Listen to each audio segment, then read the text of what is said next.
Welcome to the Real Baltimore. I'm your host, Jessel Noor. Last week, the city of Baltimore cleared a homeless encampment in downtown that housed about 40 residents they had called it home for months.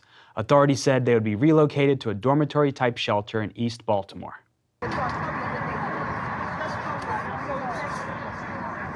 People have thrown their belongings onto the street to blockade the eviction process. It began as we was going to help everybody move out and clear out and make sure the city hold their promise. But a lot of the people who live out here decided to take a stand, and they're going to take a stand right now. They're going to bring attention to the city that they don't want to keep being moved and shuffled around like cattle. And this is where you live? Yeah. Can you show us real quick? It's just blankets and Okay. tarps and stuff. Yeah. Liz heard from representative of the mayor's office. They said that everyone out here they met with everyone out here. Have they met with you? No, they haven't met with everybody. It's a lot of people. They definitely haven't met with everybody.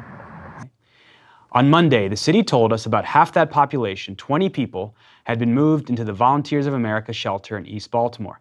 And they said workers there are focused on providing services to them and making sure a shuttle van service is set up for those who have off-site appointments, work, etc.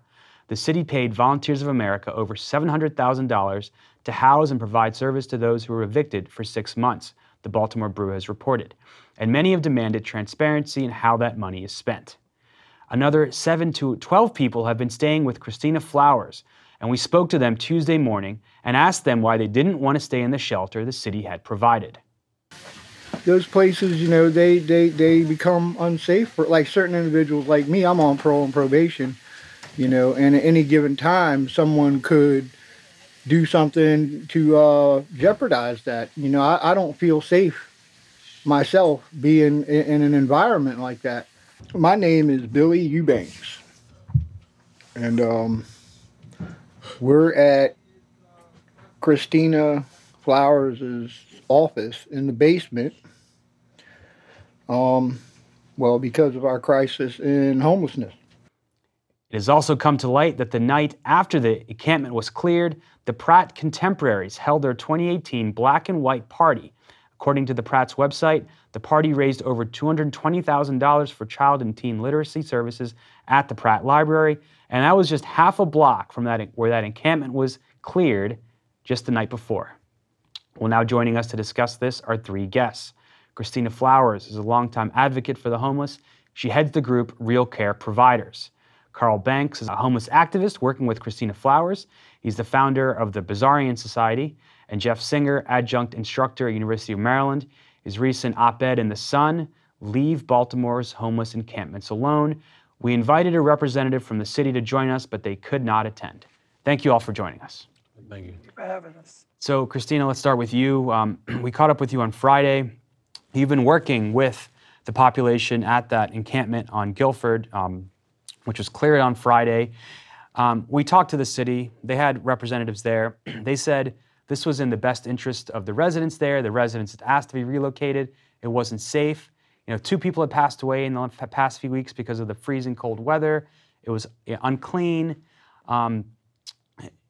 Talk about your perspective and your response to this move by the city to clear that space out. Well, when you think about transparency and communicating with the homeless residents, you need to be able to collectively communicate with them all. Because when you look at the numbers that was there, navigators and outreach workers don't work through the night. So when you have the number of 40 individuals compared to 20 individuals, then if you have 20, where are the other 20 at when they came back to engage or to get their belongings? And sometimes they weren't engaged by navigators or city workers because they may have been gone on their temporary job. We have a myth in Baltimore City that our homeless people are lazy or bums. That's a myth. Some of them, they do have temporary day jobs, or they do go out and have to survive to make their means and their ends meet.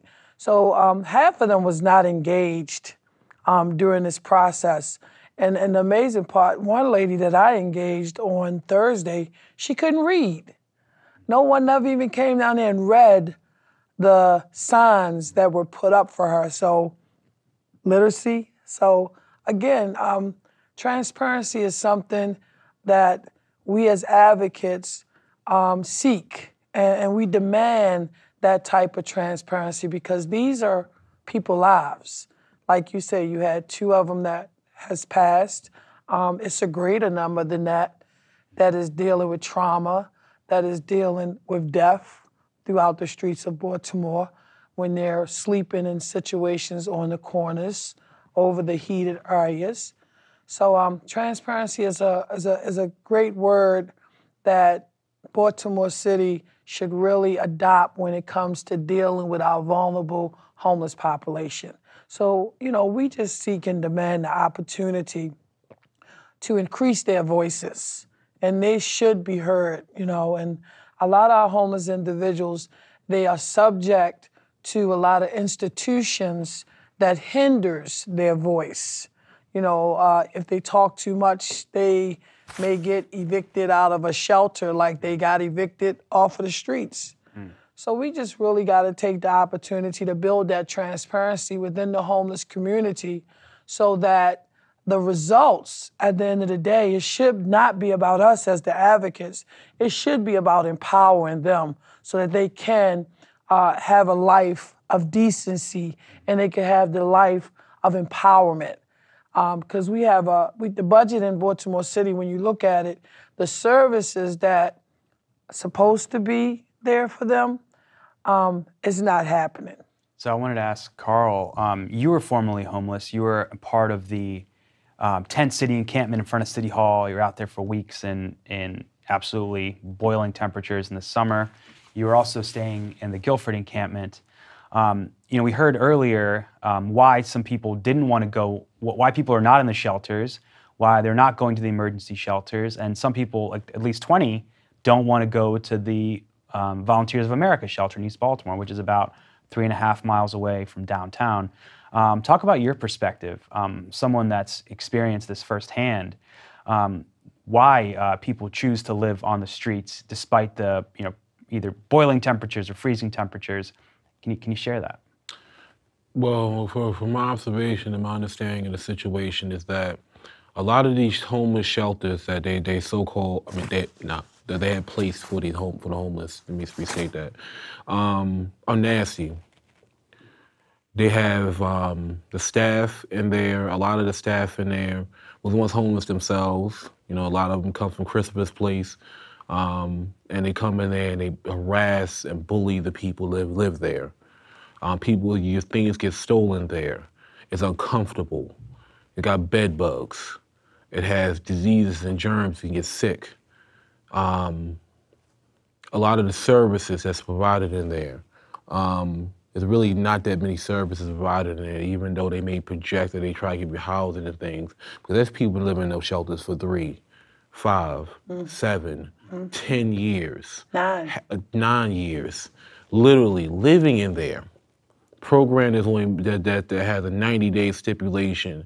People have been rotating in there, living in there. A lot of these programs are very slow when it comes down to providing essential services, things that you may need. A lot of the staff is nasty in there. A lot of people are nasty, have nasty attitudes. Now, a lot of them, of course, a lot of people would say, well, you're in this situation, some of you gotta endure and bear it, but come on, man, how many things does a person have to endure to get their base level needs met? How many different types of mud puddles of bad attitudes, nasty situations, dirty situations, degrading situations, emotionally disturbing situations the person has to endure to get their base level needs met? It's despicable. And honestly, a lot of people in that situation don't want to be in a shelter. This is actually, to be honest with you, it's the reason a lot of them get high. When you enduring and dealing with this kind of pain for so long, when your family giving up on you, when the economy is trash and trying to get a job is heavily difficult, when your time is being spent on a day-to-day basis trying to seek help, and most people won't want to help you because of your situation in the first place, you get worn down. You get it becomes it's like trying to carry a truck on your back. It's traumatizing.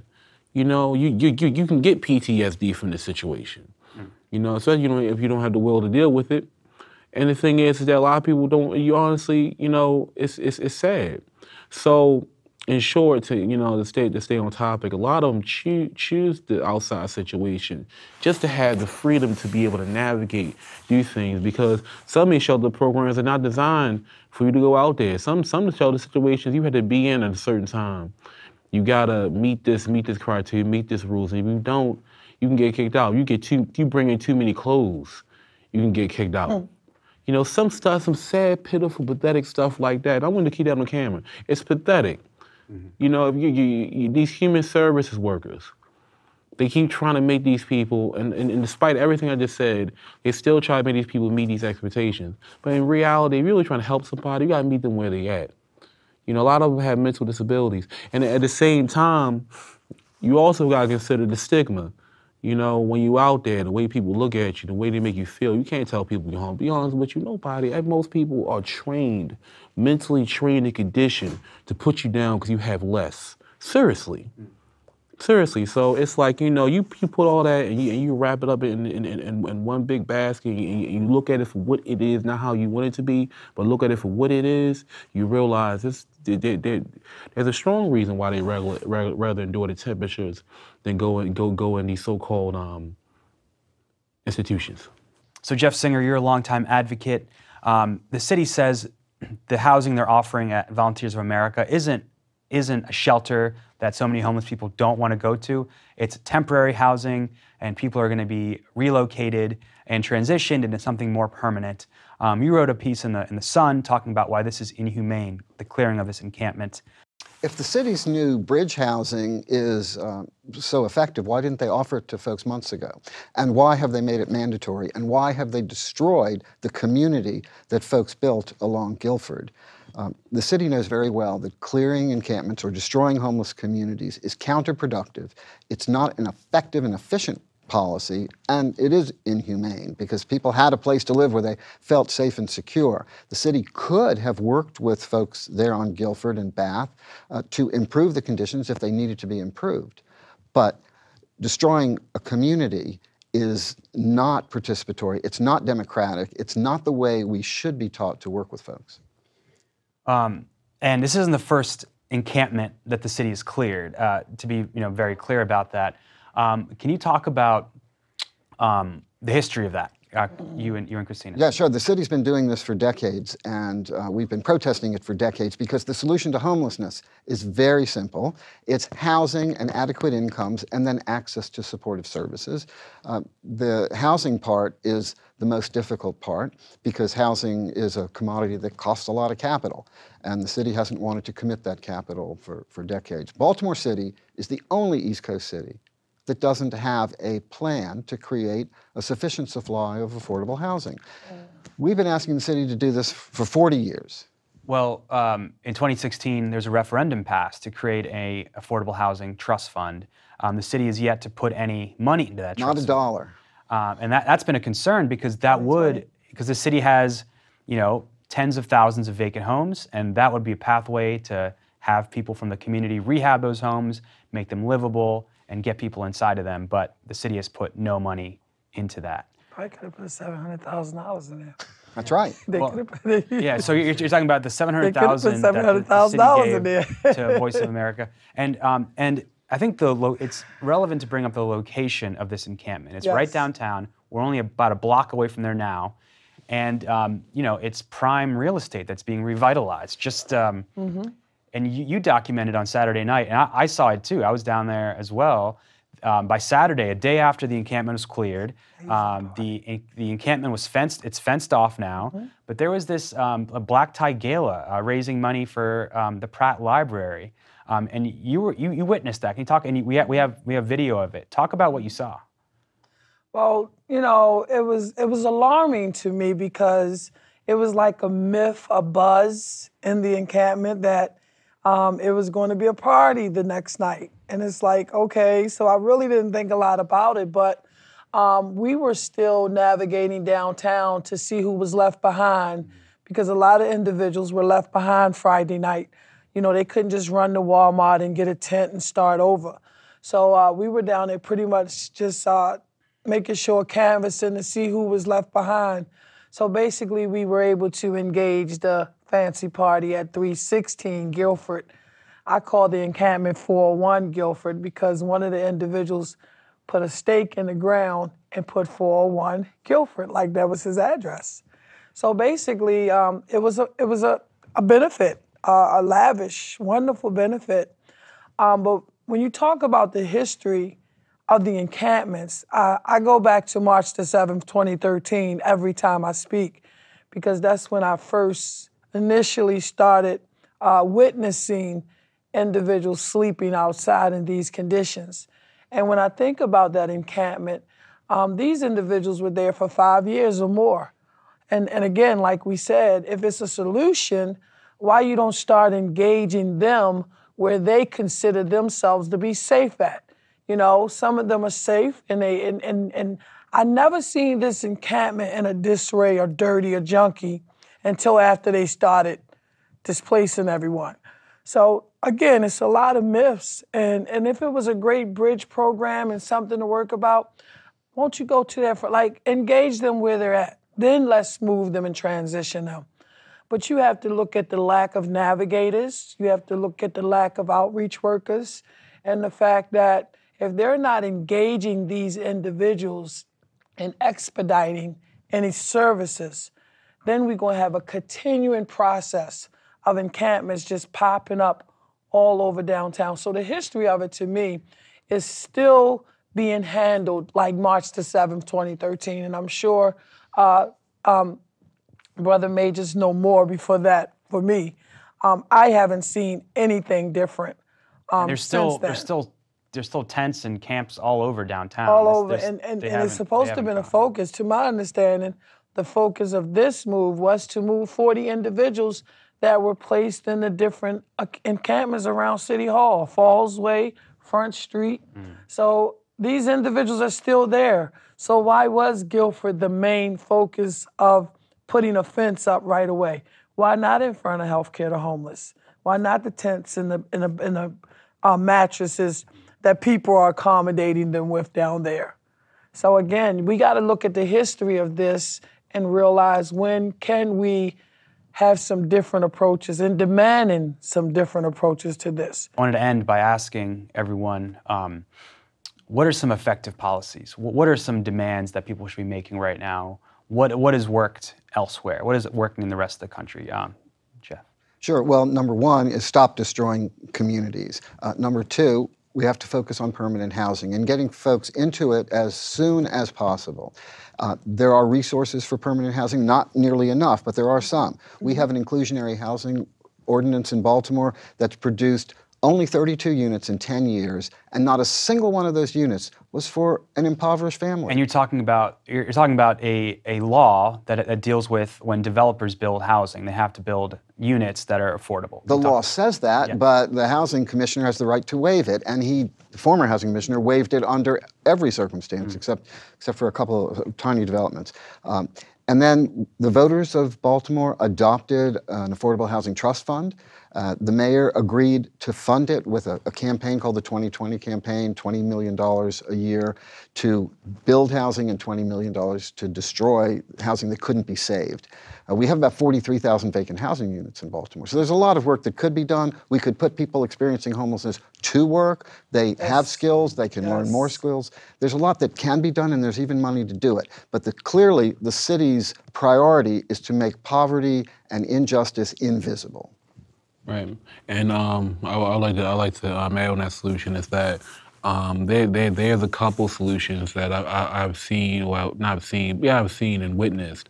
Like example, in Colorado and the states of Utah, they implemented what you call off-grid living tactics for the homeless and people that's in poverty, like tiny houses, tiny homes. There's whole communities. Yeah, that whole are available. communities that they developed that was self-sustaining, that allowed the people that were in this situation to have a place to live.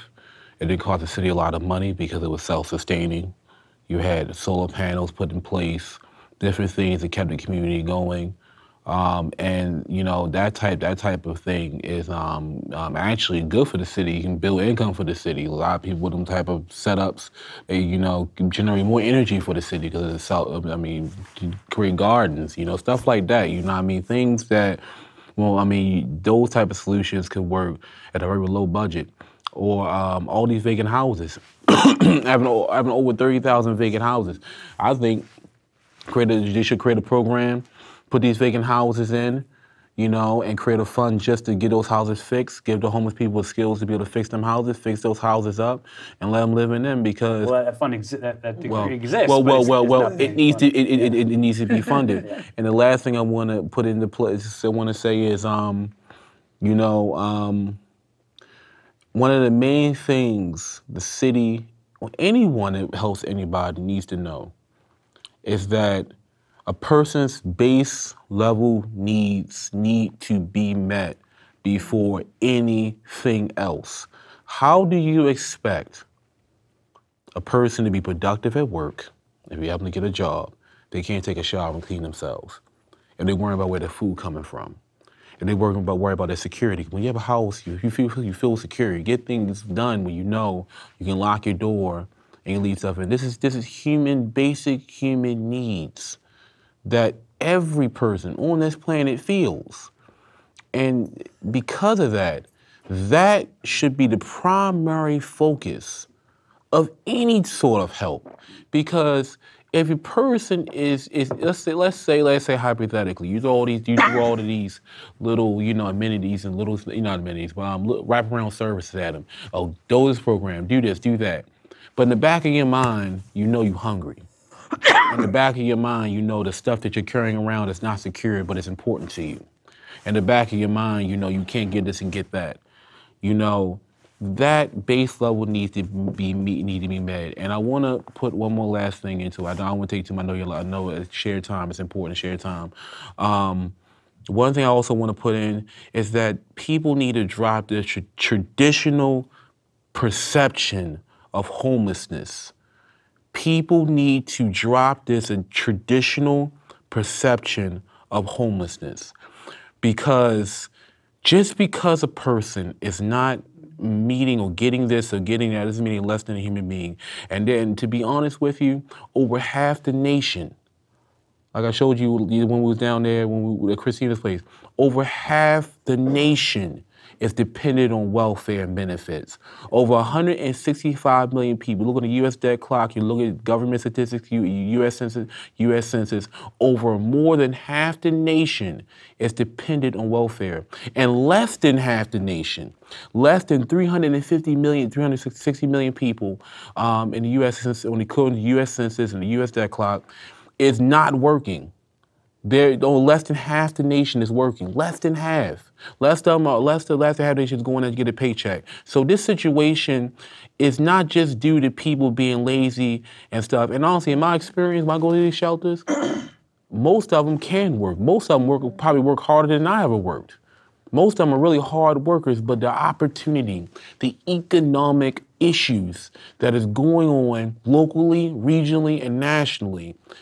The people go to jail, they get their records, they can't find jobs. People have, made a mistake 6, 7 years ago, but gotta wait 10 years or 20 years, or can't get expunged at all, can't find work. There's a lot more situations, human trafficking. A lot of people at home is victims of human trafficking. I met them. So it's a lot more going on in this situation that is hindering people. And also not enabling, not disabling people from being able to get jobs, to be able to find opportunities. And this situation that we're going through in this nation as a whole, and also this we're going in locally and regionally, people, it's hard out here. It is hard out here. And I think that needs to be understood. That traditional perception of homelessness needs to be discarded.